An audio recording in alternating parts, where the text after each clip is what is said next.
खबीज का बच्चा दिखता नहीं है क्या? खबीज का बच्चा तो तू है, तुमको नहीं दिखता है। ओए मुझे खबीज का बच्चा मुझे हाथ लगाता है। हाँ लगाता हूँ मैं तुझे। खबीज का बच्चा बोलता है। चल तेरे को देखता हूँ मैं। चल मर गए साहब।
हेलो मिस्टर केडी पाठक, मैं इंडियन एम्बेसी से राव बोल रहा हूँ। हाँ राव साहब बोलिए। मिस्टर केडी पाठक, इंडियन इंटेलिजेंस को एक खास काम के लिए आपकी जरूरत है। ये राष्ट्रीय सुरक्षा का सवाल है और ये सिर्फ आप ही कर सकते हो। राव साहब मैं एक वकील हूँ। राष्ट्रीय सुरक्षा में आपकी क्या सहायता कर सकता हूँ? हमें एक होनहार वकील की जरूरत है। एक केस लड़ना होगा आपको, भारत से बहुत दूर मुल्किस्तान में। मुल्किस्तान में? वहाँ क्यों? केस की पूरी जानकारी भिजवा दी गई है, वो आप तक पहुंचती होगी। मिस्टर पाठक, देश का भरोसा और उम्मीद अब आप पर है। All the best. जी।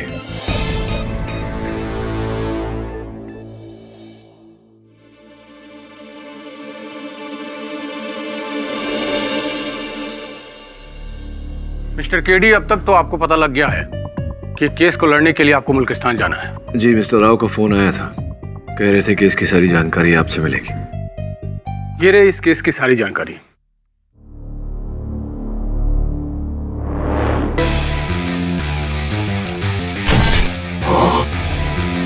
ये लड़की आपकी क्लाइंट सुनैना शर्मा, हमारी इंटेलिजेंस की सबसे बेहतरीन जासूस। आपको इसी की तरफ से केस लड़ना है।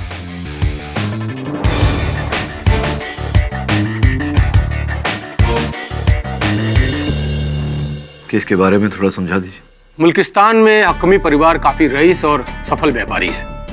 हींग, किशमिश, ऊनी कपड़े, ये सारी चीजें वो बाहर के देशों में एक्सपोर्ट करता है। हमारे यहाँ भी परिवार और व्यापार फरजाम हक में चलाता है। उसका एक खास नेचर मैं आपको बता दूं, काफी शौकीन और अय्याश टाइप का आदमी है। आज से ठीक 3 महीने पहले हमारी इंटेलिजेंस टीम को यह खबर मिली थी कि फरजाम भारत में हमले के लिए पैसे डाल रहा है, लेकिन अफसोस हमारे पास कोई ठोस सबूत नहीं था और इसकी सही जानकारी के लिए हमें जरूरत थी एक काबिल जासूस की। तो हमारी नजर में सुनैना से बेहतर कोई और नहीं था। तो सुनैना अपना नाम बदलकर गुलनाज के नाम से फरजान के घर में नौकरानी का काम करने लगी। मिस्टर केडी, परसों तक तो हमारा मिशन बिल्कुल सही चल रहा था। पता नहीं कैसे एकाएक फरजाम का खून हो गया।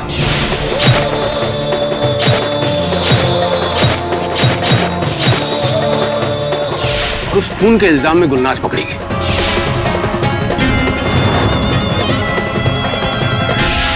लेकिन हमें पूरा यकीन है कि कहीं ना कहीं कुछ गड़बड़ है।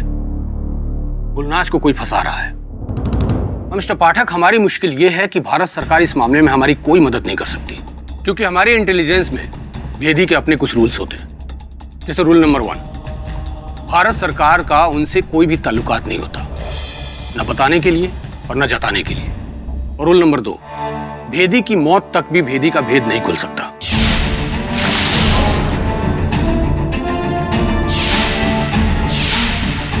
यहां तक कि उसके अपनी मां बाप के सामने भी।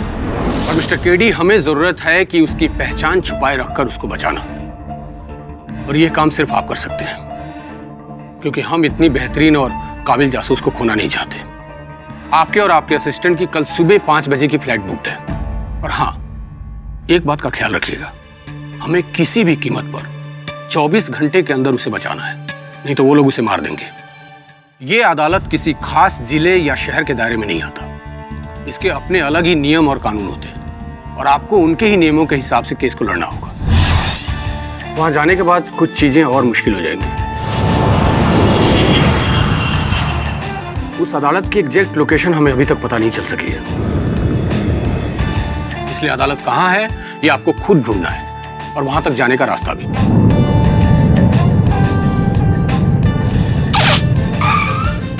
और हाँ, एक बात का ख्याल आप जरूर रखिएगा कि सुनैना की असलियत किसी भी कीमत पर खुलनी नहीं चाहिए। एक और आखिरी बात, वहां पहुंचने के बाद आप किसी भी वजह से हम तक पहुंचने की कोशिश नहीं कर सकते, और नहीं अपने लिंक दिखा सकते। ओके।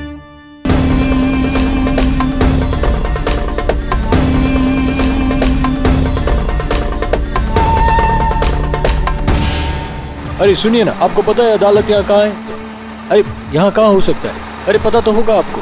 अरे आप तो यहाँ के रहने वाले।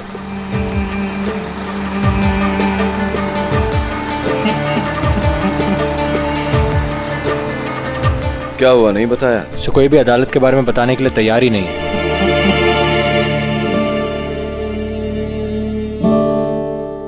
वो बच्चा देख रहा है? हाँ सर। वो बताएगा। ठीक है सर, पूछता हूँ। और रुक, ऐसे नहीं बताएगा। फिर कैसे बताएगा सर? जा।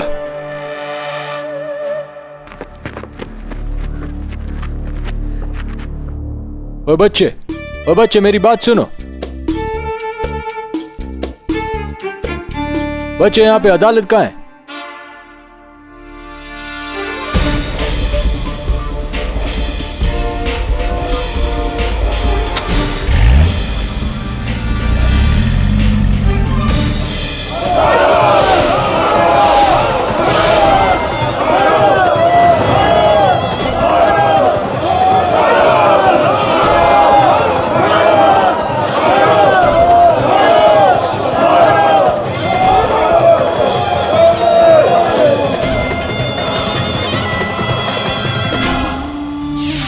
कल दुकान के बाहर बात करता था, 4 लोगों ने अपनी आंखों से देखा है, गवाह है हमारे पास।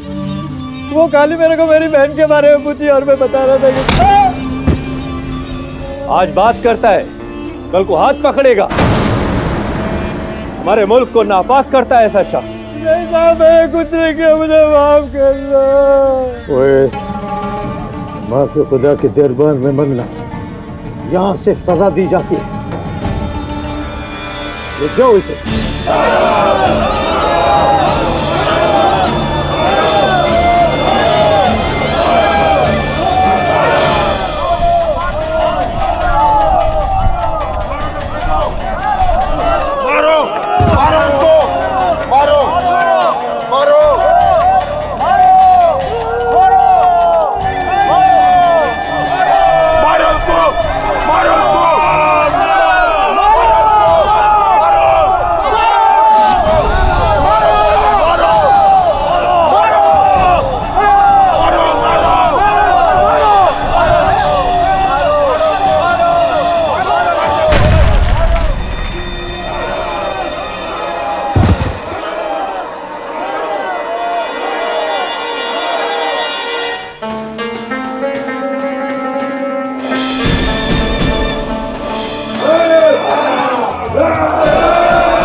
बुलाया जाए।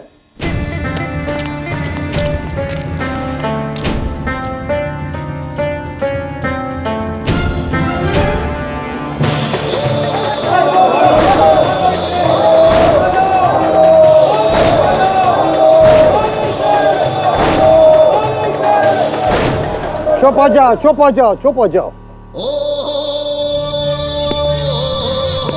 ये लड़की फरजाम हकामी के घर पर काम करती थी और इसने उनका चाकू से हमला करके बेरहमी से कत्ल कर दिया।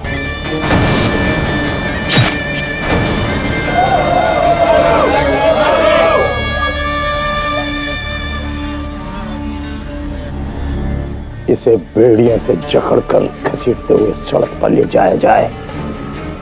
अब पत्थरों से। एक मिनट जैसे एक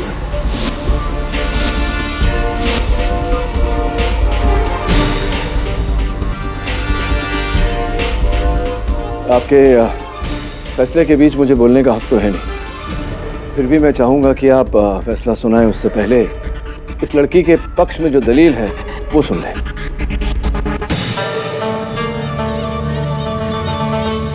तो कौन है तुम और किधर से आए? योर ऑनर, मेरा नाम केडी पाठक है। मैं एक वकील हूँ, भारत से आया हूँ और इस लड़की का केस लड़ना चाहता हूँ।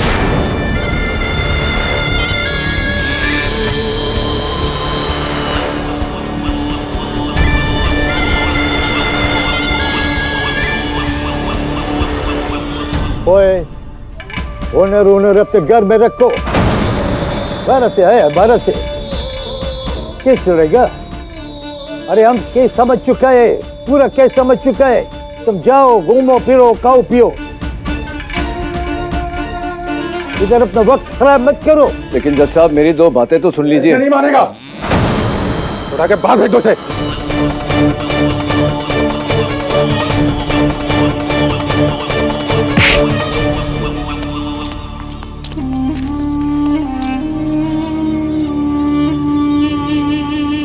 ओए, वो अंदर कैसे घुस कर आया था?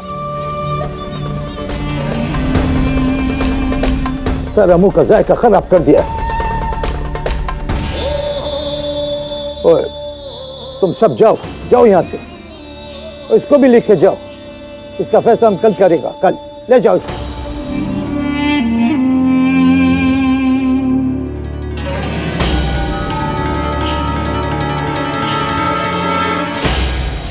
चाचा, हम यहाँ आ गए। अब तक तो वो लोग बंदूक लेकर हमें ढूंढने निकल गए होंगे और जज साहब हमें खुद धमकी दे रहे थे। अनंत कह रहा था कि यहाँ इन लोगों के अपने ही तौर तरीके हैं, अपना ही कानून। सब तक तो उन्होंने गुलनाज का फैसला भी सुना दिया होगा। अब क्या करेंगे हम? चलो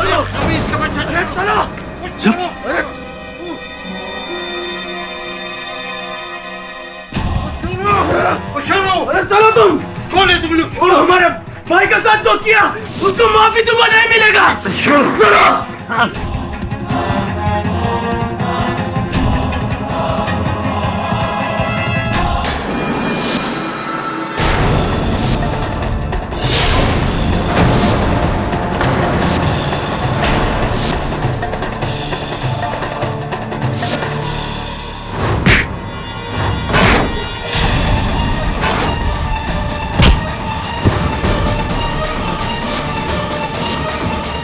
रुक जाइए, छोड़ दीजिए इसे। चलो भागो यहां से, भागो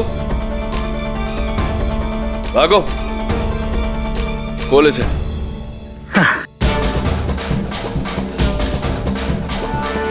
ओह, ओह।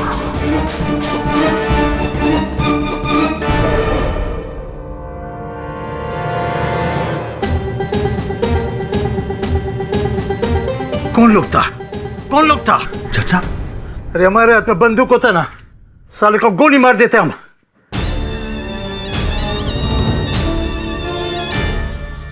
वो तुम लोग वही हो ना, केडी पाठक? एक बात हमारी समझ में नहीं आया, तुम जैसा पढ़ा लिखा वकील हमारे मुल्किस्तान में एक मामूली से नौकर को बचाने के लिए आया, क्यों? एक भाई के लिए जनाब। ये बहरांग है, गुलनाज का बड़ा भाई। भाई? ये हमारे यहाँ चादर शॉल इत्यादि बेचता है। जब इसे अपनी बहन के बारे में पता चला तो मेरे पास आया। रिश्तों में बहुत ताकत होती है जनाब। जब मैंने इसकी कहानी सुनी तो मैं इसकी बहन को बचाने चला आया। मुझे ऐसा लग रहा है कि जो साबित किया जा रहा है वो एक तरफा है। अगर आप मुझे एक मौका दें गुलनाज की कहानी सुनाने का, तो मुझे पूरा यकीन है कि मैं उसे बेगुनाह साबित कर दूंगा।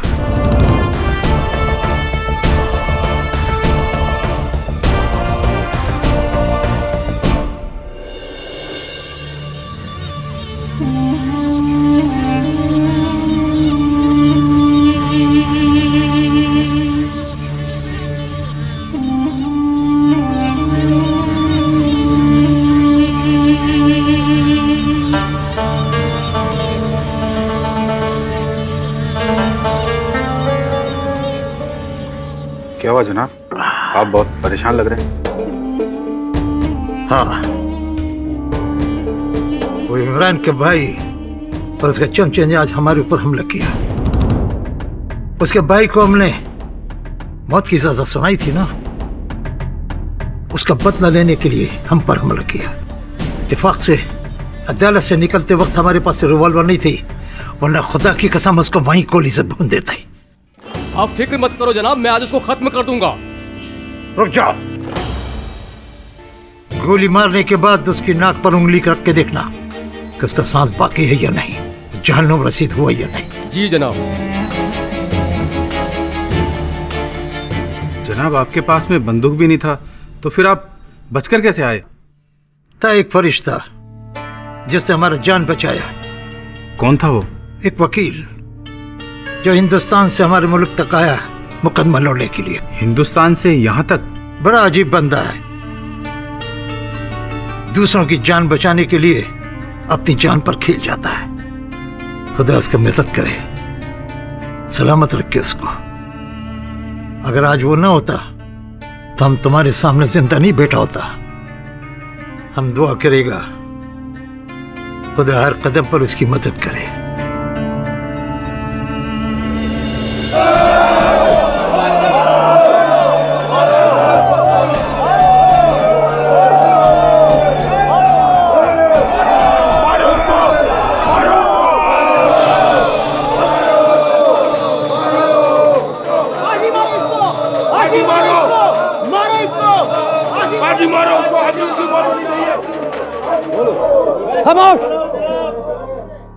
ओए मुंसिफ आजम, फैसला सुनाओ जल्दी जल्दी, ताकि शैतान को खत्म कर दे। नहीं रुकिए ना, इतनी जल्दी क्या है?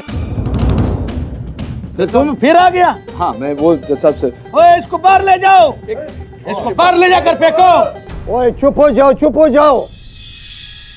ये भारत से आया इस लड़की का जान बचाने का, और वो जो उसके साथ में खड़ा है ना लड़का, वो इसका भाई है। और कल ये इसने भी हमारा जान बचाया था। कसम है खुदा का, मन करता है इसको एक और मौका दिया जाए। ओए अब कुछ बेस नहीं होगा, ले जाओ इसको और गोली से उड़ा दो। खाने दो इसका गोश्त शहबाज को। नहीं, वो तो खा ही लेंगे, लेकिन देखिए अल्लाह भी अपने बंदे को एक आखिरी मौका देता है। आप भी अगर मुझे एक आखिरी, बाकी अदालत आपकी है, कानून आपका है, मर्जी आपकी।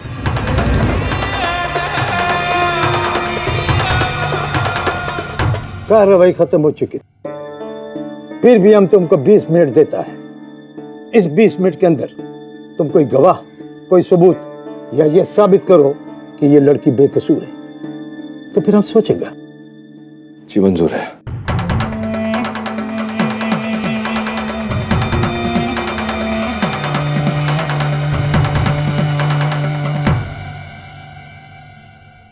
अभी सब लोग बैठो, बैठ जाओ, बैठो। गुलनाज, घबराओ मत। जनाब को बताओ कि कत्ल के समय तुम कहाँ थी। गुलनाज, खून के समय तुम कहाँ थी, क्या कर रही थी? अगर ये लड़की बेकसूर है, इसे कत्ल नहीं किया, तो ये चिल्ला चिल्ला कर अपना बेगुनाही का सबूत देती। केडी साहब अपना भी वक्त जाया करता है और हमारा भी वक्त जाया करता है। जाओ अपना मुल्क में जाओ, उधर वकीली दिखाओ। मैं आपके पहले गवाह से कुछ सवाल करना चाहूंगा। ओ वकील, जो कुछ पूछना है जल्दी जल्दी पूछो। हमको इस लड़की का कत्ल करके ही चैन मिलेगा। जी सब जल्दी जल्दी पूछता हूँ। तो ये हकामी साहब जो हैं वो आपको कैसे पुकारते हैं? वो क्या बोल के बुलाता था? वो कितना अहमक सवाल पूछते हैं तुम हमसे। कोई हम चाचा है तो हमको चाचा ही बोलेगा, चूचू नहीं। हाँ चाचा ही तो बोलेगा। तो चाचा जी ये बताइए कि हकामी साहब के साथ एक दिन में कितनी बार आपकी मुलाकात होती है? कैसा अजीब बात पूछता है। एक घर में रहता है, कितना बार मिलता है, कितना बार नहीं मिलता है, उसका हिसाब किताब रखेगा।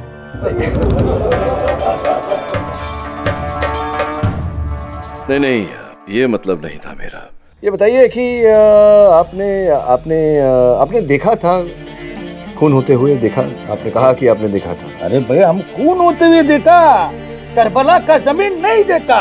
वो ये लड़की वो हमारी आंखों के सामने मेरा भतीजे का चाकू से ठोक कर कत्ल कर दी। वो हम अपनी आंखों से देखा, कसम खुदा का। आपने अपनी आंखों से इस लड़की को आपके भतीजे के सीने में छुरा घोंपते हुए देखा। तो क्या खून के समय, खून के वक्त क्या पहना हुआ था खूनी ने? बहादुर लोग क्या पहनते हैं? वो बुर्का पहना था। बुर्का में था। तो जिस औरत ने हत्या की या जिस व्यक्ति ने, आपने देख के ही, बुर्के को देख के अंदाजा लगा लिया कि वो गुलनाज ही, क्योंकि इनका चेहरा तो दिखा नहीं होगा ना आपको बुर्के, अंदाजा है आपको। अंदाजा कैसे बात करता है तुम? नहीं तो पहचाना कैसे आपने कि वो अरे औरत को पहचानने के लिए हमको देखने का जरूरत नहीं है, उसका हाथ का अंगूठी देखकर हम पहचान लिया।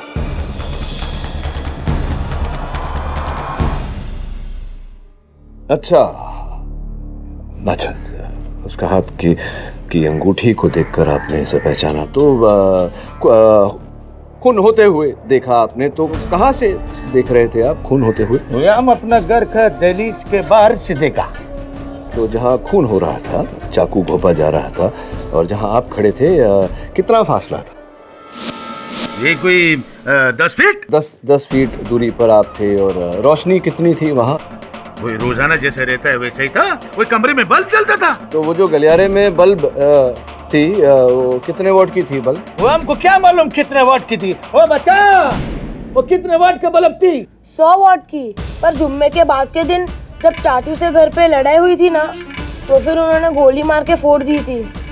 फिर से एक बार अब्बू ने फोड़ी थी, और फिर आखिर में 60 वाट की लगाई थी। 60 वाट की थी? 60 वाट। योर ऑनर, माफ करना जनाब, 70 साल के शख्स जिन्हें केवल एक ही आंख से दिखाई देता है, वो 10 मीटर की दूरी से 60 वाट की बल्ब की रोशनी में बुर्के के अंदर किसी औरत को छोटी सी अंगूठी को देखकर पहचान ले, ये बात जरा हजम नहीं। अजीब बात है ना? अजीब है। तुम हम पे शक करते?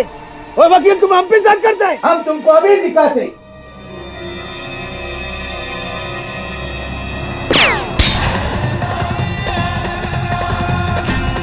अभी तुमको यकीन हुआ?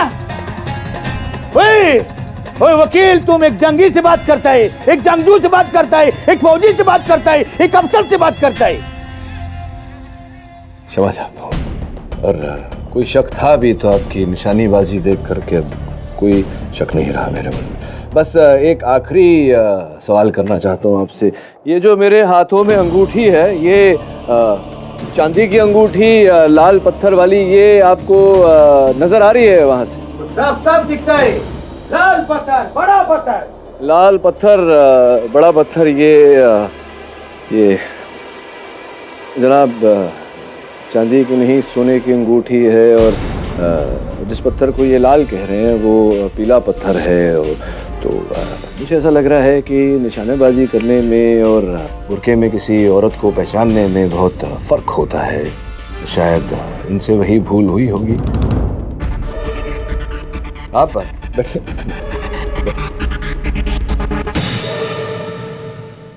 जनाब, हर गुनाह के पीछे कोई ना कोई मकसद होता है। सोचने वाली बात है कि ये कत्ल करके गुलनाज को क्या मिलता।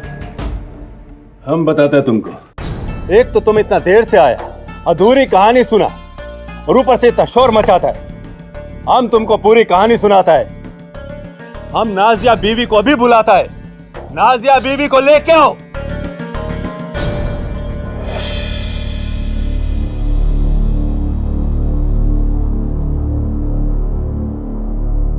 आइए नाजिया बीवी। ये जनाब केडी हैं। इनको बताओ कि कत्ल होने के 2 दिन पहले घर में क्या क्या हुआ था।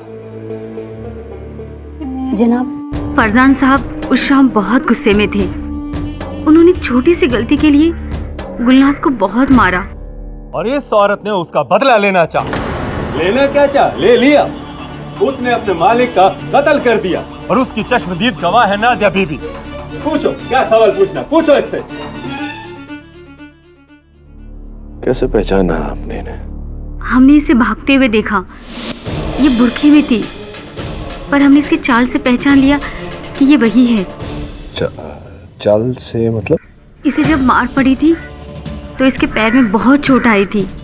ये ठीक से चल भी नहीं पा रही थी और जब हमने इसे खून कर कर भागते हुए देखा तब ये लंगड़ा रही थी। जनाब, अगर बुर्का पहन के लंगड़ाने से शक मेरी मुवक्किल पर आ जाता है तो ये तो खूनी के लिए बहुत ही आसान रास्ता रहा होगा। उसे पता रहा होगा इनके पैर में चोट के बारे में और बस वैसा ही उसने किया और फंसा दिया इन्हें।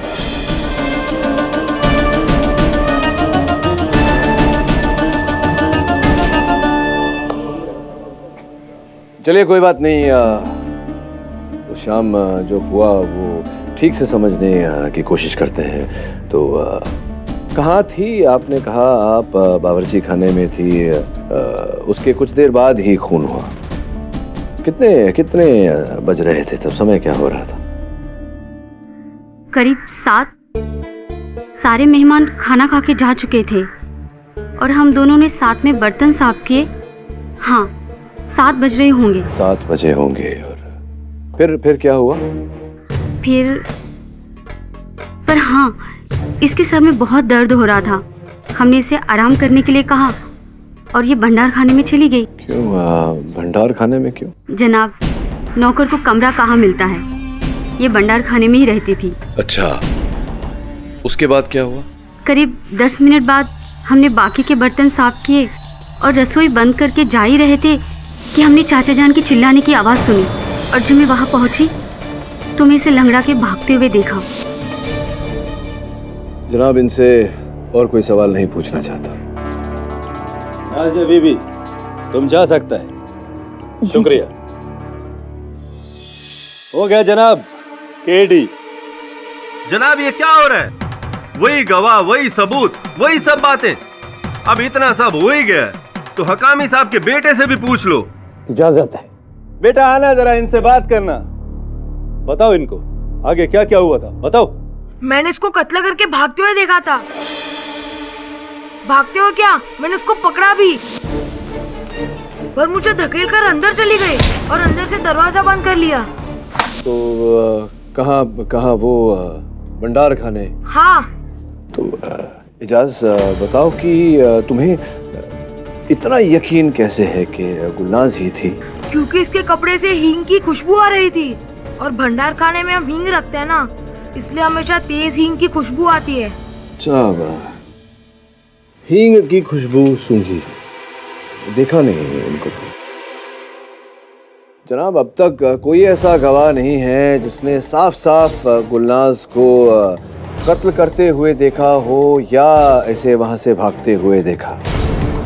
किसी ने दूर से अंगूठी को पहचानी या फिर किसी ने किसी को लंगड़ाते हुए देखा या फिर किसी ने हींग सूंघा।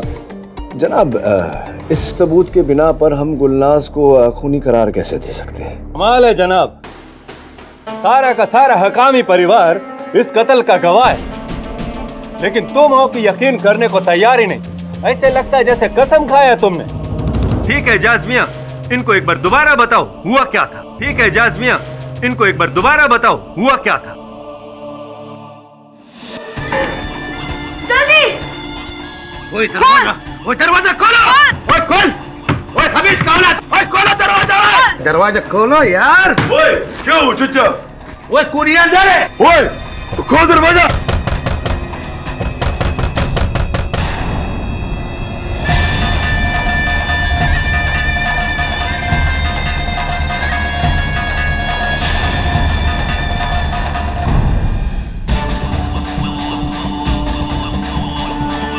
ओए खत्म कर दो इसको।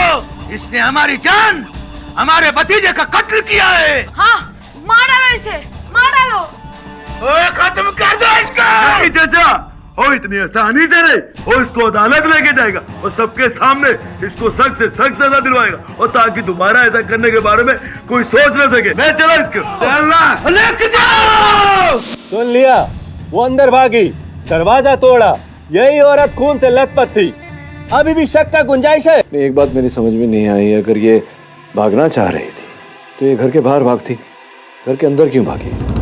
कहाँ है दरवाजा बाहर जाने का? गलियारे के दूसरी तरफ। सोचने वाली बात है जनाब। गलियारे के उस तरफ दरवाजा था, तो अगर इसे भागना होता तो ये दरवाजे की तरफ भागती और बाहर भाग जाती। क्यों ये घर के अंदर भागी जहाँ सारे लोग थे और इसने अपने आप को कमरे में बंद कर लिया? क्यों ये अपने ही पाँव पर कुल्हाड़ी मारना चाहेगा? जनाब आपका बात मान लिया कि गुलनाज कातिल नहीं है, तो कत्ल किसने किया? कहीं ऐसा तो नहीं आपको लगता कत्ल हुआ ही नहीं? खून हुआ है। खून किसने किया है ये पता लगाने के लिए मैं एक दिन की मोहलत चाहता हूँ।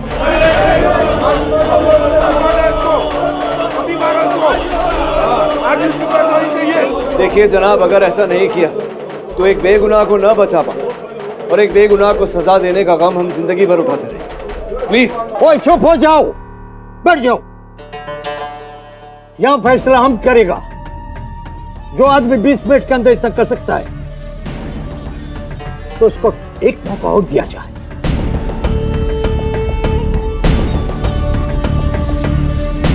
टेडी, हम तुमको कल 4 बजे तक का टाइम देता है। अगर कल 4 बजे तक तुमने कोई पुख्ता सबूत पेश नहीं किया तो फिर हम पुराने सबूतों के बिना पर पुराना फैसला सुनाएगा। मंजूर? जी मंजूर है। तो फिर इस लड़की को कल तक काल कोठरी में रखा जाए। ले जाओ इसे।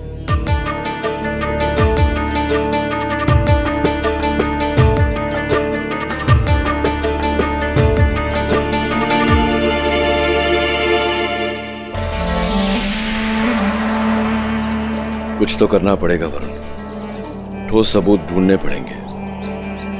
मुझे समझ में नहीं आ रहा, अगर उसने ये खून किया नहीं तो चुप क्यों है? खून के समय कहाँ थी वो?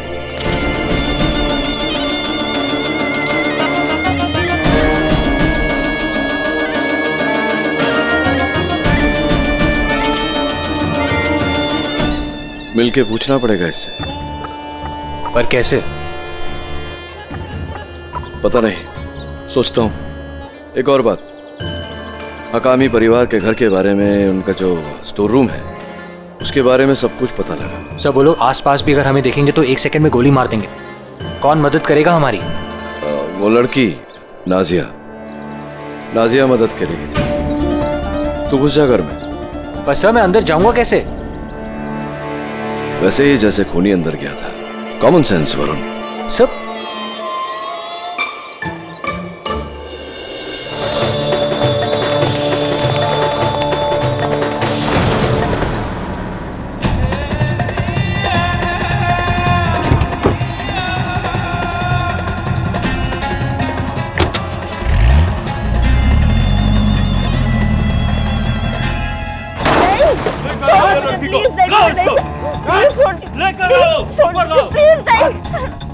खुदा के लिए जाने दो मुझे।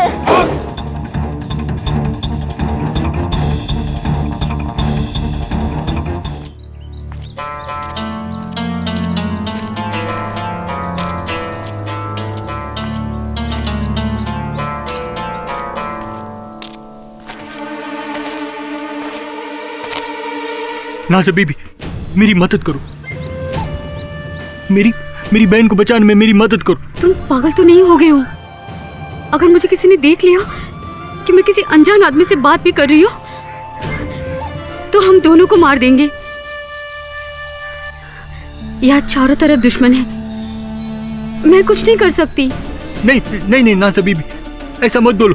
सिर्फ तुम ही हो जो हमारी मदद कर सकती हो। मैं कुछ नहीं कर सकती, तुम चले जाओ यहाँ से। नाज़ा बीबी, अपनी दोस्त को बचाने के लिए भी नहीं।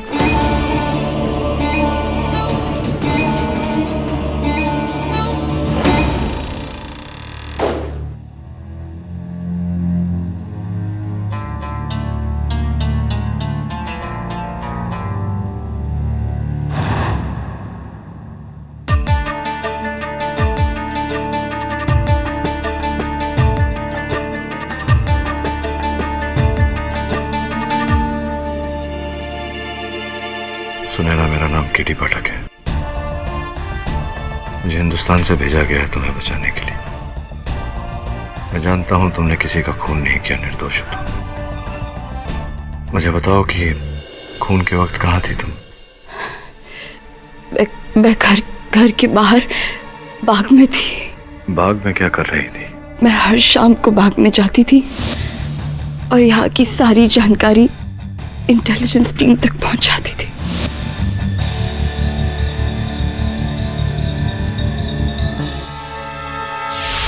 अब ये तो मैं किसी हाल में भी नहीं बता सकती और इस खून के आरोप का विरोध भी नहीं कर सकती। वो तो मुझ पर छोड़ दो। ये बताओ कि दरवाजे से तुम कमरे के भीतर गई, कमरे के बाहर कैसे गई थी? उसी खिड़की से बाहर गई थी।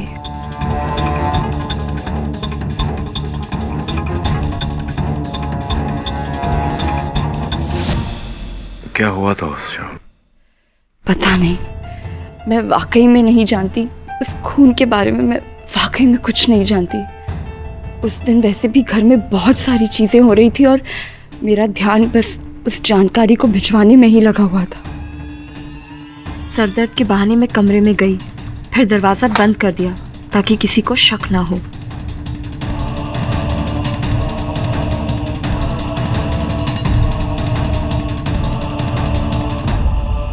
अपना बुर्खा उतार कर तुम बाहर गई थी? बुर्खा उतार के इसलिए गई थी क्योंकि अगर एक भी दाग गलती से भी लग जाता तो कोई भी पूछ लेता, इसलिए मैं हर बार बुर्खा अंदर रखकर ही बाहर जाती थी।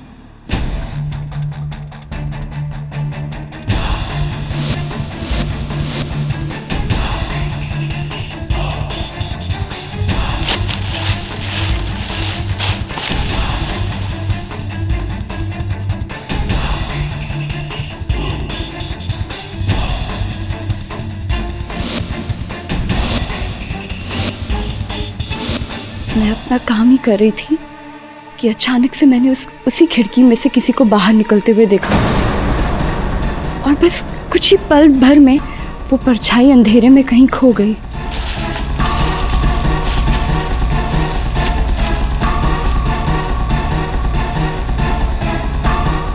फिर मैंने दरवाजे पे शोर सुना तो मैं भाग के अंदर आई, बुर्का पहना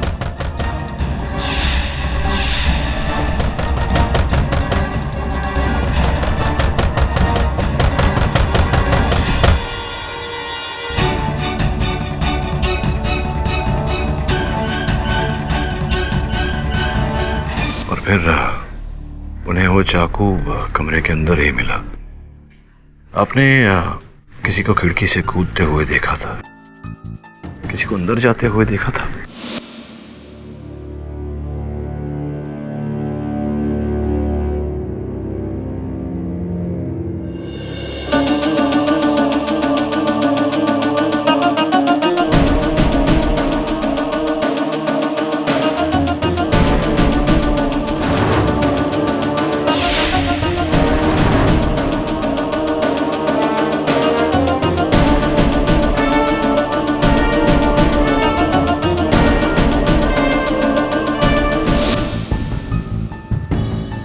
नहीं, दरवाजा तो बंद था और मैं खिड़की के बाहर।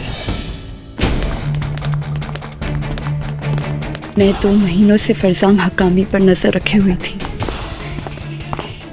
हमें इस बात का पूरा यकीन था कि हमारे मुल्क के दुश्मनों को हथियार और योजनाओं के लिए हकामी के व्यापार से ही पैसे दिए जाते हैं, पर उसे पकड़ने के लिए मैं कोई पुख्ता सबूत और सही मौके के इंतजार में थी।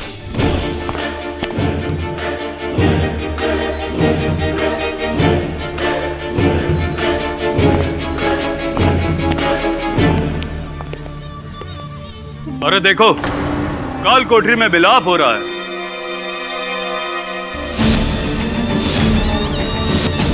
अरे ये तो वही वकील है। यकीन नहीं आता कि बकरा अपनी गर्दन खुद कसाई के हाथ में देने आ गया।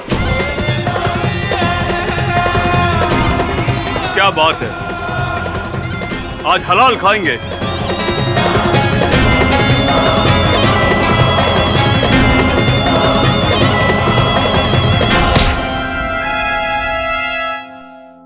वकील, तू तो गया।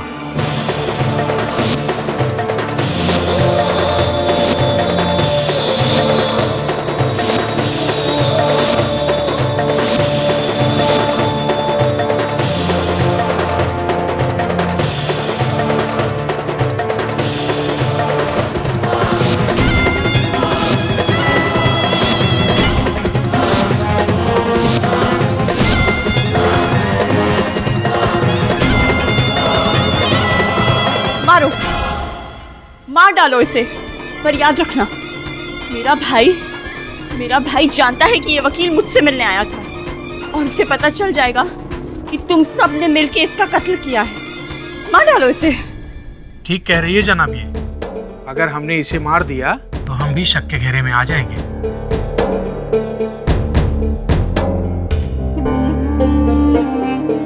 इसे नहीं तो इन दोनों को ही खत्म कर डालते हैं, इसे भी और इसके भाई को भी। सारा मामला ही खत्म हो जाएगा। चलो ले चलो इसको।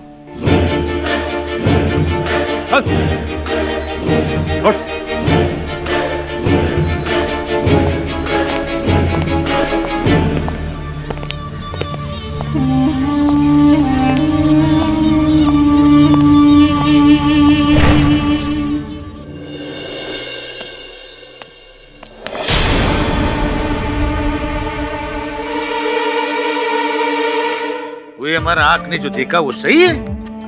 वला आलम आजकल हमारा आँख क्या क्या देखते। ला हौल वला कुव्वता इल्ला बिल्लाह।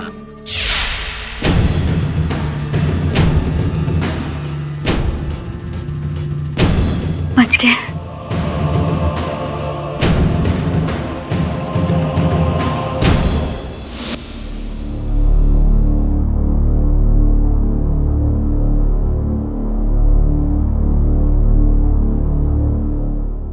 खून यहाँ हुआ था। वही नाज़िया भी, वो इधर क्या करती है तू? जी, मैं वो कमरा साफ करने आई थी। तो जब जनाब ही नहीं रहे तो कमरा काहे को साफ करती? क्यों अपना वक्त बर्बाद करती? वो भूख से हमारा जान जा रही है। जाओ हमारे लिए दस्तरखान बिछाओ। जी। सुनो, तुम घर में बुर्का पहन के क्यों घूमती है?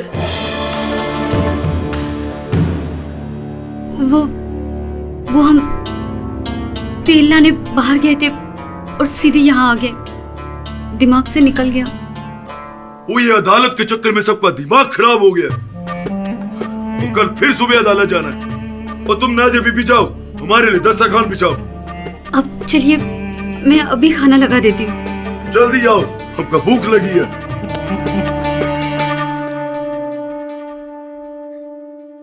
अब बहुत हो गया।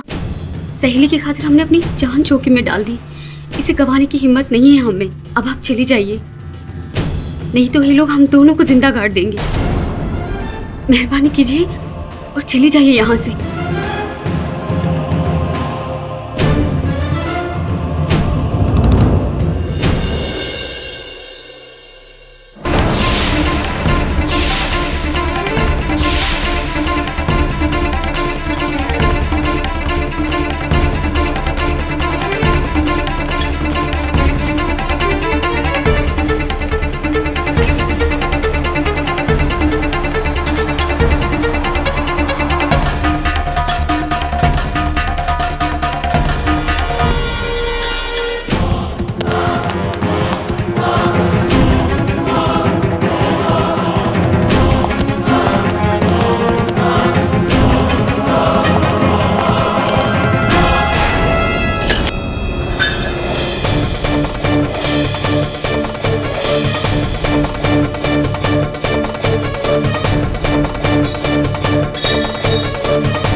को बहुत मजा आया, पूरा जश्न देखा हमने। जश्न में कितना मजा आया।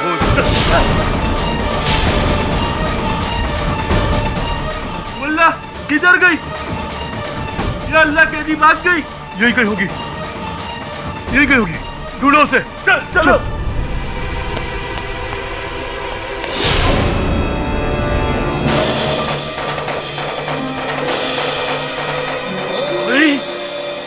बोला तुम यहाँ से कैसे भागोगे हमसे? बोला हमसे भाग के यहाँ से जाओगी कहाँ? हाँ?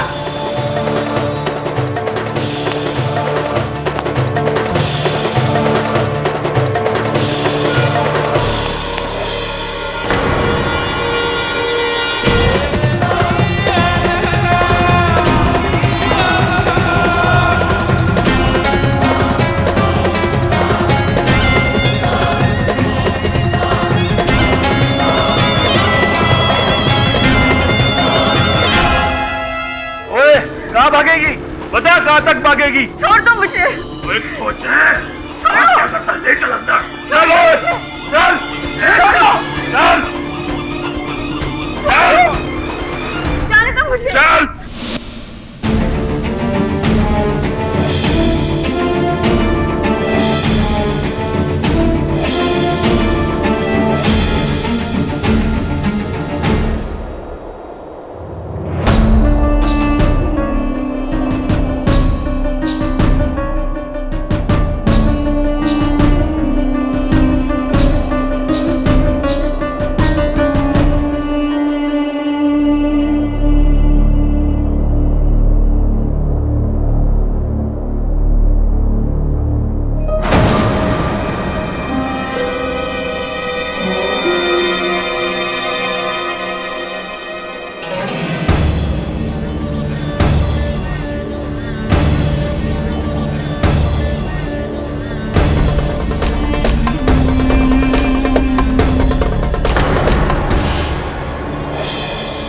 अगर इन्होंने इसे फाइल देते हुए देख लिया तो ये लोग इसे भी मार देंगे। मैं ही फाइल लेके भागता हूँ।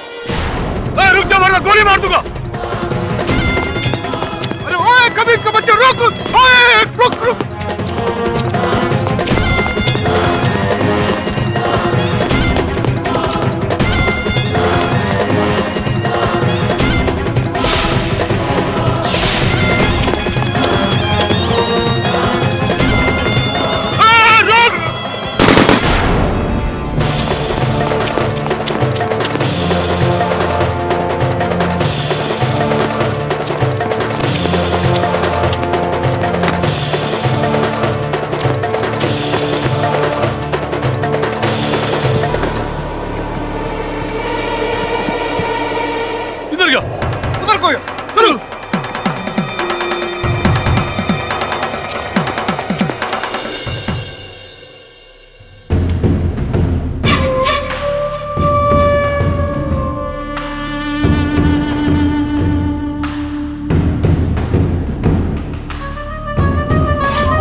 बच्चों के साथ ही खेलते रहेंगे या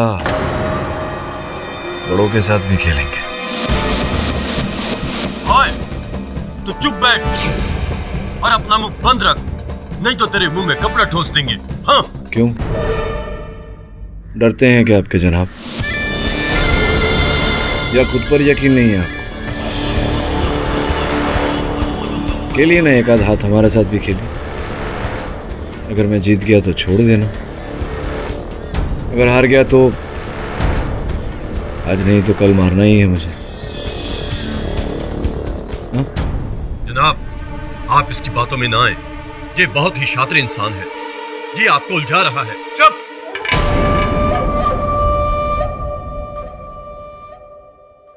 हमारे फैसले हम खुद करेंगे।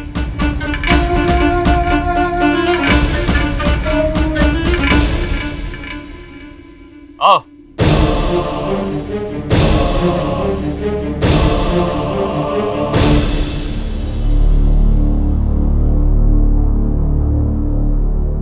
बैठ जा।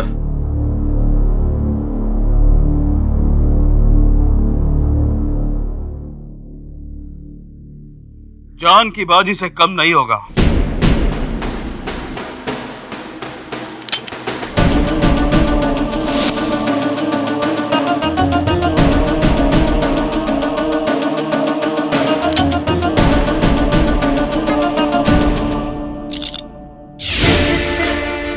एक ही असूल होगा, एक की जान जाएगी और दूसरा यहां से जाएगा। मंजूर। लियाकत, तुम शुरुआत करोगे। जनाब, ये क्या कह रहे हैं आप?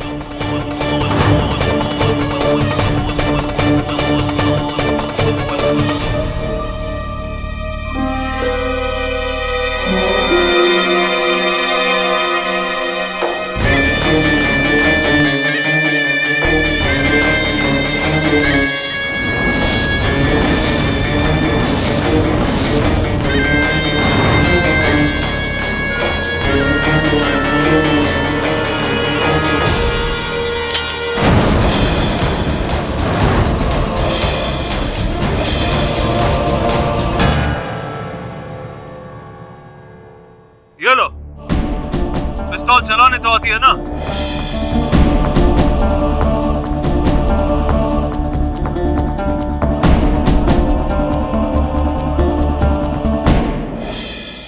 एक गोली 5 बारी। देखते हैं किस्मत किसका साथ देता है।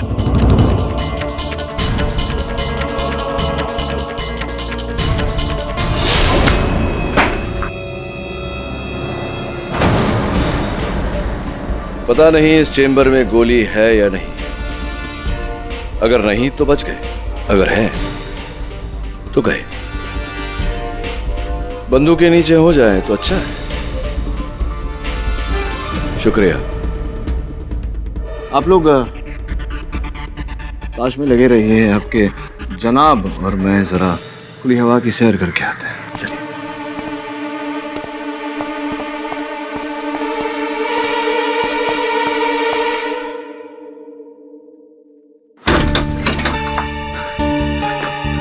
क्या हो गया तुझे? ठीक तो है तो? सर बहुत मुश्किल से अपनी जान बचा के आ रहा हूँ। 2 लोग मेरी जान के पीछे पड़ गए सर। से हम कहाँ आ गए सर? अब तो जान पे आ गई। काम तो काम होता है और करना पड़ता ही है। पता चला है कि सुनैना और गुलनाज खून के समय बागीचे में थी। सब तब तो आसान है। अगर ये बात कल अदालत में साबित होगी तो? नहीं बता सकते। वो बागीचे में बैठकर हिंदुस्तान की टीम को जानकारी दे रही थी। ये बात बाहर नहीं आनी चाहिए वरना। समझ गया सर, वरना हमें से कोई भी जिंदा वापस नहीं लौटेगा। अब क्या करें सर? सुनैना को बचाने के लिए एक मोबाइल फोन की जरूरत पड़ेगी। समझाता हूं। तो पहले बता, तूने क्या जानकारी हासिल की? क्या पता चला तुझे? हाँ सर, उनके व्यापार का हिसाब पूरा खाता है सर, पर अजीब सा है सर, कुछ समझ में नहीं आया। और कुछ तस्वीरें हैं सर, ये देखिए।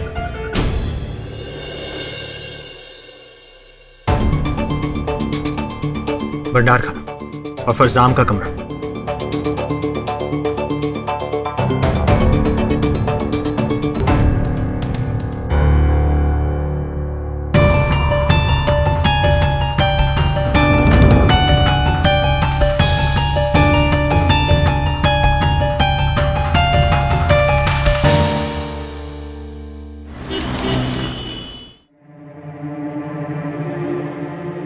पाकिस्तान में जो दूतावास है, क्या वहाँ से कोई खबर नहीं आई? अभी तक कोई खबर नहीं आई है सर। मैं जानना चाहता हूँ कि आज अदालत में क्या हुआ। माफ़ी चाहता हूँ सर, उन्हें तो कोई जानकारी नहीं है। यहाँ तक कि वो ये भी नहीं जानते कि वो अदालत की कार्रवाई कहाँ हो रही है। पर सर, केडी ने उस जगह का पता लगा लिया है। इतना ही नहीं, वो भीड़ को मना लिया और सुनैना का केस भी लड़ रहा है। ये साबित करो कि ये लड़की बेकसूर है। जी मंजूर है। हमें पता नहीं केडी और उसका सहायक कहाँ है। सर, हमारे किसी भी खबरी के पास केडी की कोई सूचना नहीं है सर। कहीं केडी पकड़ा तो नहीं गया? मुल्किस्तान में पकड़े जाने का मतलब सिर्फ मौत होती है। कहीं केडी को हमने वहां भेजकर कोई गलती तो नहीं कर दी? सर, एक और खतरा है जिसे शायद हम भूल रहे हैं। सर, केडी सुनैना के बारे में सब कुछ जानता है और उन लोगों ने केडी से सब कुछ उगलवा लिया तो? मुझे अनंत से रिपोर्ट मिली है। केडी इस केस की संवेदनशीलता को बड़ी अच्छी तरह से जानता है। वो कभी अपना मुंह नहीं खोलेगा। सर, उनको केडी पर पहले से ही शक हो गया था। आप तो जानते ही हैं कि वो लोग कितने निर्दयी हैं। तुम केडी पाठक को अच्छी तरह से नहीं जानते। शारीरिक यातनाएं मानसिक रूप से उसको नहीं तोड़ सकती। अगर वो उनके चंगुल में फंस भी गया तो बाहर निकलने का रास्ता वो खुद ब खुद ढूंढ लेगा। मेरी राय है कि हमें केडी की सूचना का इंतजार करना चाहिए। अरे हाँ, सुनैना के पास एक यंत्र था सूचना भेजने वाला, वो कहाँ है?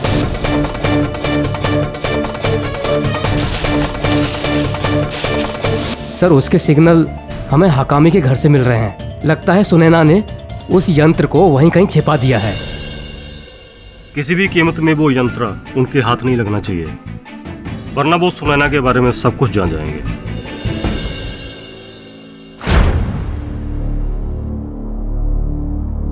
सर क्या सोच? इस पहेली को सुलझाने का एक ही तरीका है, प्रारंभ से लेकर अब तक घटनाओं का पुनः अवलोकन करना पड़ेगा हमें। सर मुझे तो इस केस के बारे में कुछ समझ में नहीं आ रहा। इस केस में इतने सारे लोग हैं और सबका बयान एक दूसरे से अलग। किसी ने वो अंगूठी देखी, उस्ताद का अंगूठी देखकर हम बेचैन, तो किसी को वो हींग की सुगंध आई, इसके कपड़े से हींग की खुशबू आ रही थी। तो उस वक्त घर में इतने सारे लोग थे पर कोई भी हमें सही जानकारी नहीं दे रहा। इसी का फायदा खूनी उठा रहा है। खूनी है तो हकामी परिवार के सदस्यों में से ही कोई एक। घटनाक्रम पर ध्यान देंगे तो संभवतः कहीं ना कहीं से कोई सुराग निकलेगा। सर वो फजाम हकामी परिवार का मुखिया था, जिसे एक बुर्का पहने महिला ने चाकू घोंपकर हत्या कर दी। एक भारतीय गुप्तचर हकामी परिवार में नौकरानी बनकर रह रही थी। उस पर हत्या का आरोप लगाकर उसे पकड़ा जाता है। हत्या का कारण कि फरजाम ने उसे 2 दिन पहले पीटा था और इसी बदनामी को धोने के लिए उसने फरजाम की हत्या की। घर के अन्य सदस्यों के पास साक्ष्य है जो ये संकेत देते हैं कि वही हत्यारिन है, किंतु हम जानते हैं कि वो हत्यारिन नहीं है। सर सबसे पहले चाचा जान ने खूनी को हत्या करते हुए देखा। चाचा ने खूनी को देखा था, गुलनाज को नहीं। बुरखे में किसी महिला को देखा था, किसी औरत को देखा था, और देखा था तो केवल हाथ पर एक अंगूठी। हो सकता है गुलनाज के पास वैसी ही अंगूठी हो। कल अदालत में आपने चाचा जान को गलत साबित कर दिया। साहब की दलील बहुत दमदार थी।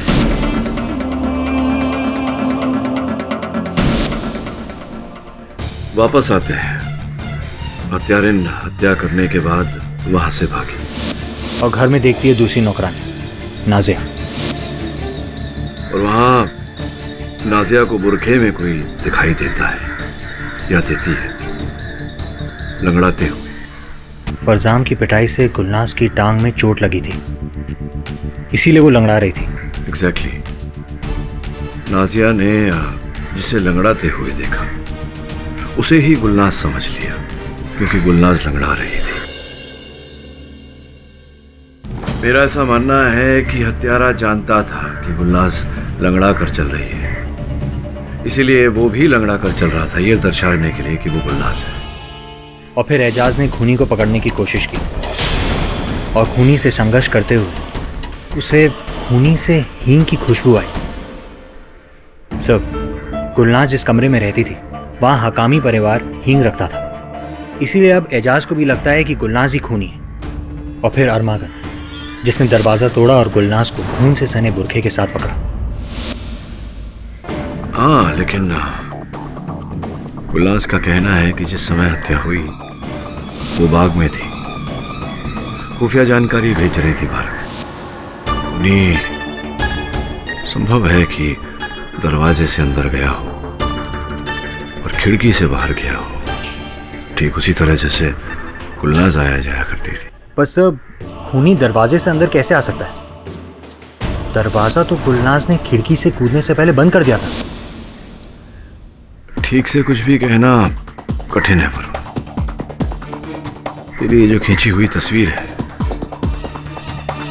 संकेत तो इसी प्रकार का दे रही।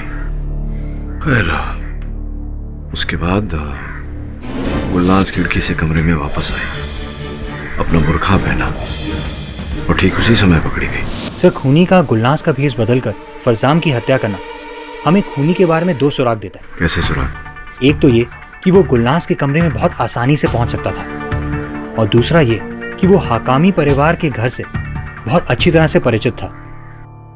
इसीलिए तो कह रहा हूं वरुण कि हत्यारा बाहर से नहीं आया था। हत्यारा हकामी परिवार का ही कोई सदस्य है, जिसके पास फरजान को मारने के लिए एक ठोस कारण था। पर सर, ये कारण क्या हो सकता है? तूने जो जानकारी एकत्रित की है, संभवतः उसी में हमें कोई ठोस कारण मिल जाए। सर, आपको क्या लगता है, क्या इत्तेफाक है या फिर खूनी ने जानबूझकर वही समय चुना जब गुलनाज खुफिया जानकारी के लिए अपने कमरे से बाहर जाती थी? ये इत्तेफाक नहीं है वरुण, सोची समझी साजिश है। सर, आपको लगता है कि खूनी गुलनाज के राज के बारे में जानता था? पता नहीं पर, लेकिन अगर हत्यारा गुलनाज का राज जानता है तो गुलनाज के साथ साथ हम दोनों भी बहुत बड़ी मुसीबत में फंस गए। खैर, वो सब छोड़, इस समय तुझे एक अहम कार्य करना है। बताइए सर। सुन,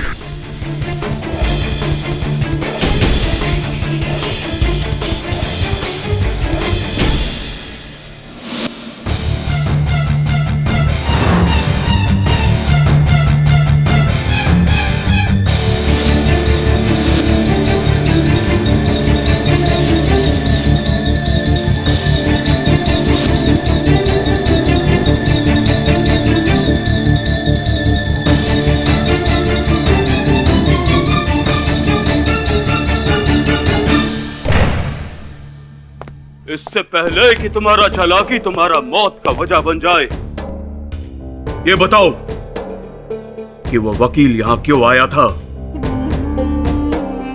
चुप क्यों हो? बताओ, चुप क्यों हो? जवाब दो। मैं जवाब देना जरूरी नहीं समझती। एक बात याद रखना लड़की, हम गुनाहगार को कभी माफ नहीं करता है। और वो लड़का, वो शक्ल सूरत से तुम्हारा भाई बिल्कुल नहीं लगता। कौन हो तुम? क्या साजिश है तुम्हारी? क्यों किया तुम फरजान साहब का कत्ल? जवाब दो। तुम इस तरह नहीं समझोगी।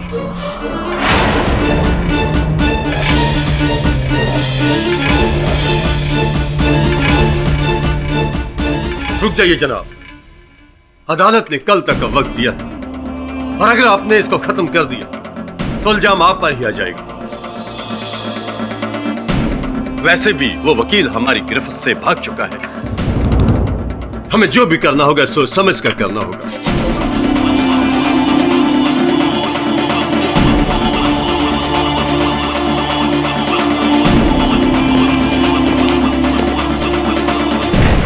सर, बहुत बुरी खबर है सर। सुनैना के यंत्र से रेडियो सिग्नल मिलना बंद हो गया है सर। लगता है वो यंत्र किसी दुश्मन के हाथ लग गया है।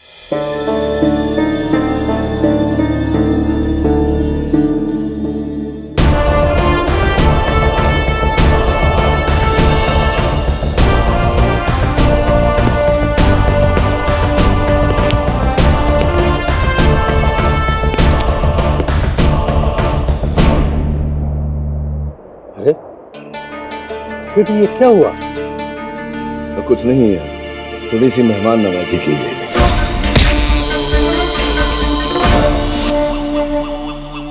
क्या हुआ ये?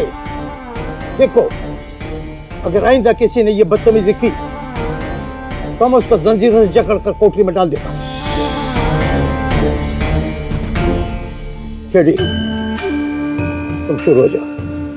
मुंसिफ साहब, आपने जो वक्त मुझे दिया था उसमें कुछ सवाल कुछ जवाब ढूंढ लाया हूं मैं। सवालों से शुरू करता हूं। पहला सवाल ये है कि ये खून 2 दिन बाद क्यों हुआ? ये कैसा बेहुदा सवाल है? गुलनाज को बदला लेना था, उसने चाकू मारा और बदला ले लिया, बस। यही तो सवाल है कि चाकू मारा 2 दिन बाद क्यों? जिस दिन इन्हें मार पड़ी थी उस दिन भी बदला ले सकती थी, उसके अगले दिन 2 दिन बाद ही क्यों? तो मुझे ऐसा लगता है कि इस सवाल का जवाब नाजिया बीवी के पास होगा। मैं उन्हें बुलाना चाहूंगा। नाजिया बीवी को बुलाया जाए।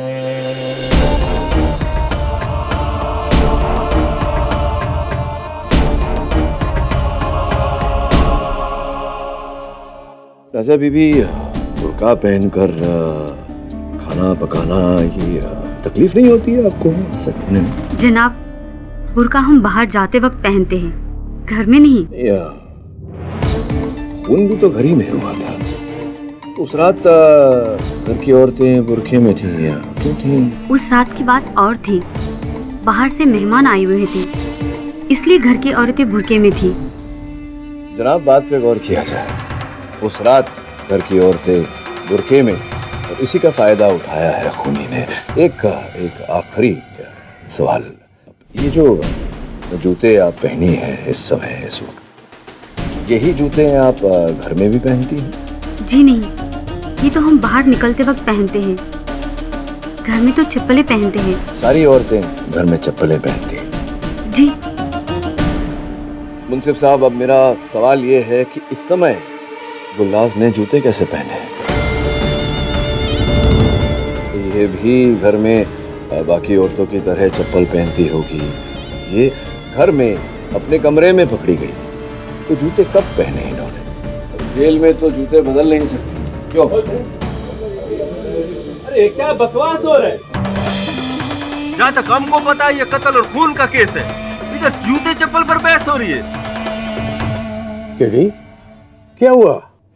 यही साबित करना चाहता हूँ मुंसिफ साहब कि जिस शाम खून हुआ उस शाम मेरी मुवक्किल घर के अंदर नहीं थी, बाहर थी, बाग।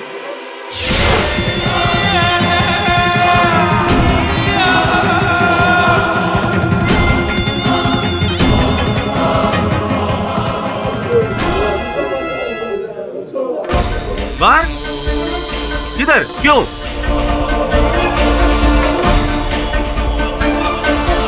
मैं घर के बाहर बाग में थी और यहाँ की सारी जानकारी इंटेलिजेंस टीम तक पहुँचा दी थी। अब ये तो मैं किसी हाल में भी नहीं बता सकती।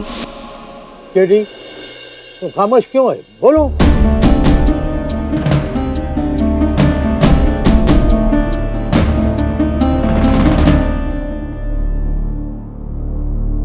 मुंसिफ साहब, ये बाग में अपने भाई बहरंग से बात करने गई थी। इनके कमरे में हमें इनका मोबाइल फ़ोन मिला, एक ही नंबर है इस पर। आप चाहें तो चेक कर सकते हैं। ये लीजिए, आप नंबर डायल करके चेक कर लें।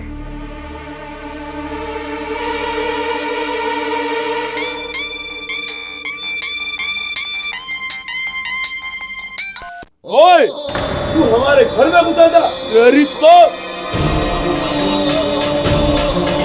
ओए, ये तू क्या कर रहा है? चल बैठ।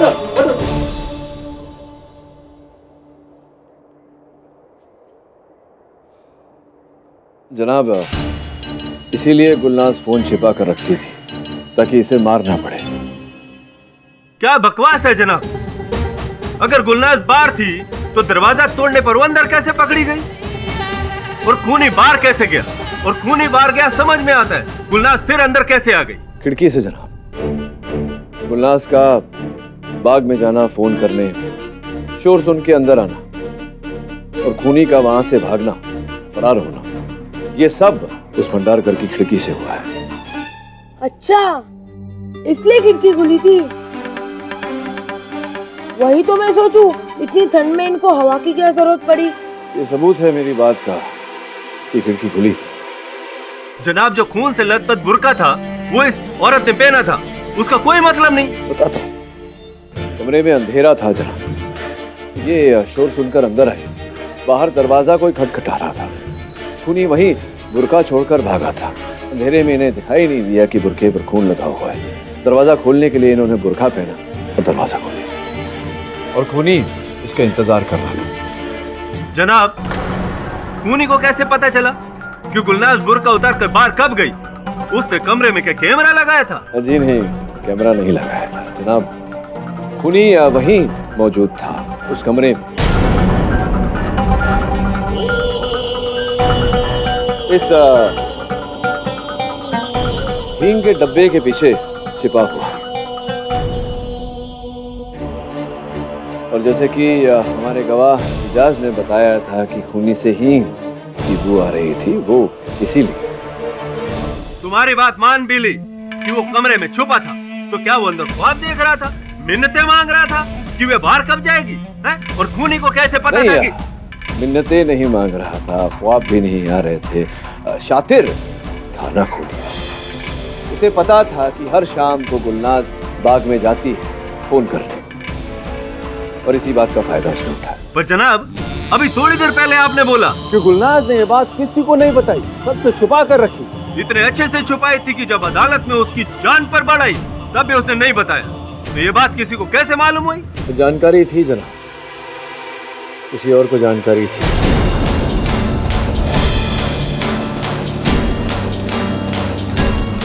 और वो जिसे जानकारी थी, वो शख्स इस समय, इस वक्त इसी अदालत में। आइए आइए आइए आइए, अब बताइए राज़िया बीवी, ये हर शाम को बाहर जाती थी बाग में, इस बात की जानकारी आपको थी ना? नहीं, मैं कुछ नहीं जानती। आप कुछ नहीं जानती? कुछ नहीं।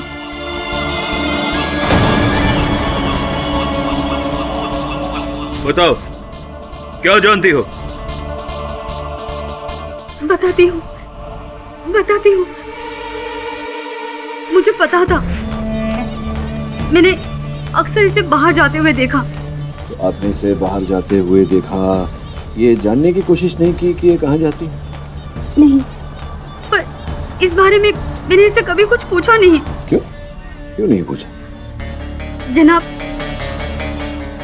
कोई सुंदर जवान लड़की रात के अंधेरे में बिना बुर्के के बाहर जाती है तो इसका एक ही मतलब होता है। मुझे लगता था इसका कोई आशिक होगा जिसे ये रोज चुपके से मिलने जाती है। मुझे क्या पता था इसका भाई है, पर मैंने कोई खून नहीं किया। एक मिनट जनाब, मैं आप ही की बात दोहराता हूँ। आपने ही बोला था ना कि हर कत्ल के पीछे कोई मकसद होता है। अब नादिया बीवी का क्या मकसद है इस कत्ल के पीछे, जरा बताएंगे मेरे को? कोई मकसद नहीं था, कोई मकसद नहीं था, क्योंकि ये कत्ल उन्होंने किया ही नहीं। मैं समझाता हूँ।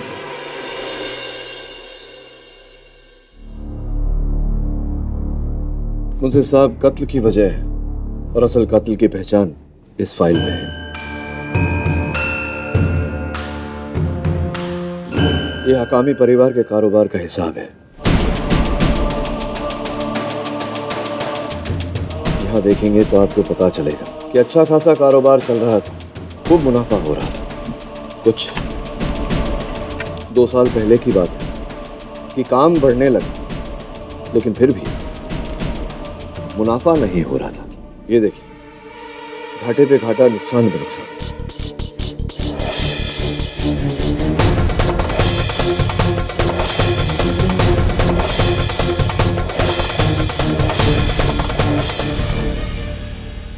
ये क्या है?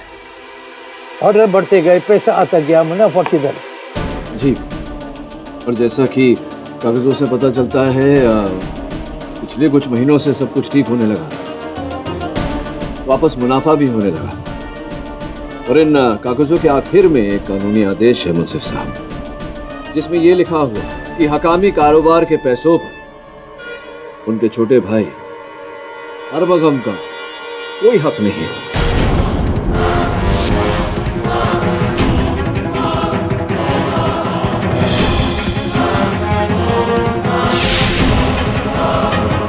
आइए आइए आइए।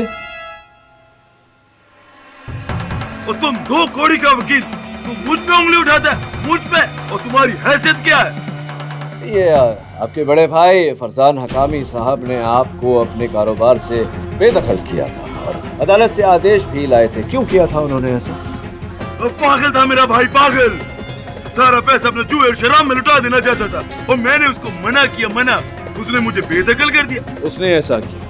आपकी नियत, आपका ईमान अगर साफ होता तो शायद वो ऐसा नहीं करते, लेकिन उन्होंने ऐसा किया ही नहीं, क्योंकि आप झूठ बोल रहे हैं। सच तो ये है मुंसिफ साहब कि हकामी परिवार का पैसा ये बाहर के मुल्कों में होने वाली हिंसक घटनाओं में डाल रहे हैं।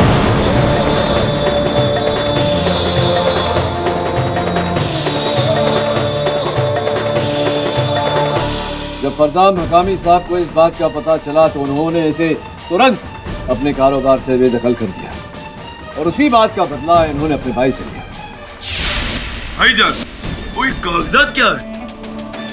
हमारा बात समझने में तुमको दिक्कत होता है, इसलिए अदालत की जबान में लिखवा कर भिजवाया। वो हम मजाक नहीं कर रहे, वो इसमें लिखा गया है। जो जो बात तुम हमारा नहीं मानता है वो आप अदालत के जबान से मानो। ओ भाई, तुम हमारे साथ क्या कर रहे हो? वो क्यों कर रहा है ऐसा? जो कुछ तुम हमारा पीठ के पीछे कर रहा है ये उसका नतीजा है आरमगन। हमको सब पता चल गया कि हमारा पैसा कहाँ गायब हो रहा है। और वो गायब हो रहा है? वो तुम दोनों हाथों से पैसा लुटाता है और जुआ खेलता है, याशी करता है और हमसे पूछता पैसा कहाँ गया? कम से कम वतन के खिलाफ तो हमारा पैसा इस्तेमाल नहीं होता है, दहशतगर्दी फैलाने के लिए तो इस्तेमाल नहीं होता है। अरे शर्म करो, ऐसा बात बोलने से पहले तुमको 10 बार सोचना पड़ता है। और तुम लोग समझने की कोशिश क्यों नहीं करता है? वो हम वतन के खिलाफ नहीं, वो वतन के लिए काम करता है। जो कानून की किताब में गुनाह है वो वतन के लिए सही कैसा हो सकता है? वो अभी हमें कोई समझ नहीं रहा है, पर आहिस्ता आहिस्ता सब समझेगा कि हम सही कर रहे हैं। समझेगा हम नहीं, समझेगा तुम। आज से हमारे कारोबार से तुमको एक ढीला भी नहीं मिलेगा। अगर तुमको पैसा चाहिए तो काम करो और कमाओ। वो हम काम करेगा? हाँ तुम करेगा, नहीं तो अपना इंतजाम खुद कर लेना। वो हमें धमकी देने का हैसियत नहीं है तुम्हारा, अपनी जुबान को लगाम दो। बड़े खैरात नहीं चाहिए तुम्हारा। रुको, अब मुफ्त में खैरात भी नसीब नहीं होगा तुमको। कल से कारोबार नहीं, सामान लादना और पहुंचाने का काम होगा तुम्हारा, समझा तुम? नाजिया बीबी, आप बताइए मुझे साहब को कि जो गुलनाज का बाहर जाने का जो चक्कर था, इस बारे में आरमगम जी को कैसे पता चला? एक शाम छोटे साहब रसोई में आ गए, तब गुलनाज वहाँ नहीं थी। उन्होंने इसके बारे में पूछा तो मुझे बताना पड़ा। मुझे तो लगा था कि गुलनाज को बहुत मारेंगे, पर उन्होंने ये बात कभी छिड़ी ही नहीं। हाँ, क्योंकि उस रात इन्हें अपने बदले की पहली सीढ़ी नजर आ चुकी थी। अरमगम गुलनाज के आने के पहले से भंडार खाने में छुप के उसका इंतजार करता है।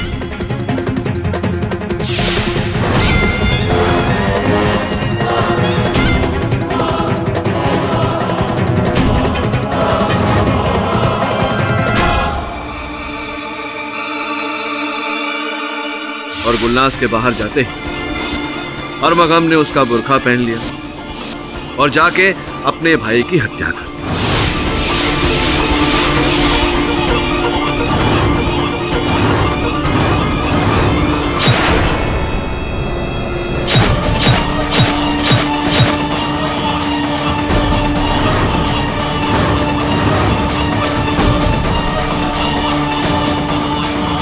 बगीचे से भागने के बाद ये दरवाजे से वापस अंदर आए और ऐसा दिखाया जैसे इन्हें कुछ पता ही नहीं, और ऊपर से खुद कमरे का दरवाजा तोड़ के अंदर आए और गुलनाज को खूनी करार देकर पकड़ लिया।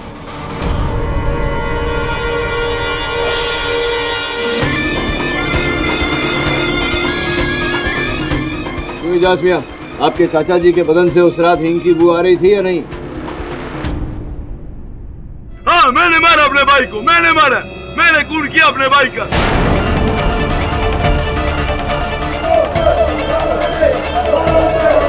चलो जाओ। मेरा भाई मेरे को नौकर बना के रखता था, मैं अपने मुल्क के लिए काम करता था और वो सारा पैसा अपना जुआ शराब में लुटा देना चाहता था। मैं अपने मुल्किस्तान को दुनिया का सबसे ताकतवर मुल्क बनाना चाहता था, इसलिए मार डाला मैंने अपने भाई को। मुंशी साहब, एक बाले जुर्म कर चुके हैं। मैं अदालत से गुजारिश करता हूं कि मेरे मुवक्किल को बाइज्जत बरी कर दिया जाए। गवाह हूं और सबूतों को मद्देनजर रखते हुए ये अदालत गुलनाज को बाइज्जत दिया करती है और आरामगाह को कैद में रखने को हम सुला दिए।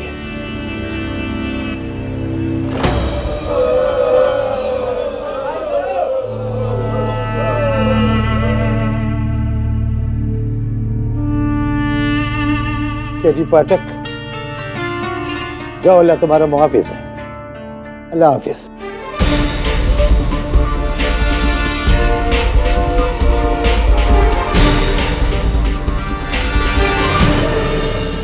अलविदा मेरे दोस्त। खुदा हाफिज। खुदा हाफिज।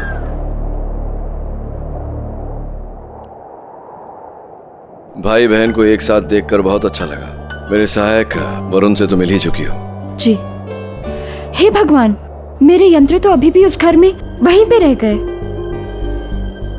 अगर किसी के हाथ लग गए तो उन्हें 2 मिनट में पता चल जाएगा कि मैं। चिंता करने की कोई आवश्यकता नहीं, वो यंत्र हमारे पास है सुरक्षित, और उसका श्रेय जाता है मेरे सहायक वरुण को। बड़ी चतुराई से अपनी जान पे खेल के ये वो यंत्र वहां से निकाल कर लाया।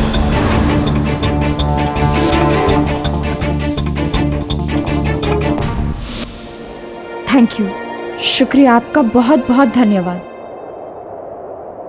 वैसे तो सर मैंने आपके बारे में बहुत कुछ सुना था, पर एक दिन आप मेरी जान बचाएंगे ये मैंने कभी भी नहीं सोचा था।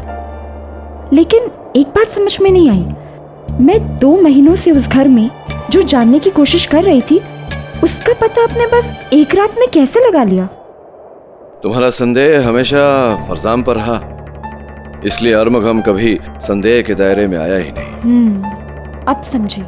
चले, 3 घंटे में मुंबई की फ्लाइट है। नहीं सर, इस मुल्क में मेरा काम अभी खत्म नहीं हुआ। अभी भी यहाँ बहुत सारे लोग हैं अरमागन की तरह जो हमले की योजना कर रहे हैं और उसमें पैसे भी डाल रहे हैं। इसलिए जरूरी है हमारी देश की सुरक्षा के लिए कि हम ऐसे लोगों को ढूंढकर बाहर निकालें, और अब यही मेरा अभियान है। समझता हूं मैं। All the best. जय हिंद सर। जय हिंद। और भी दिलचस्प कहानी देखने के लिए हमारे चैनल को सब्सक्राइब करें और बेल आइकॉन दबाना न भूलें।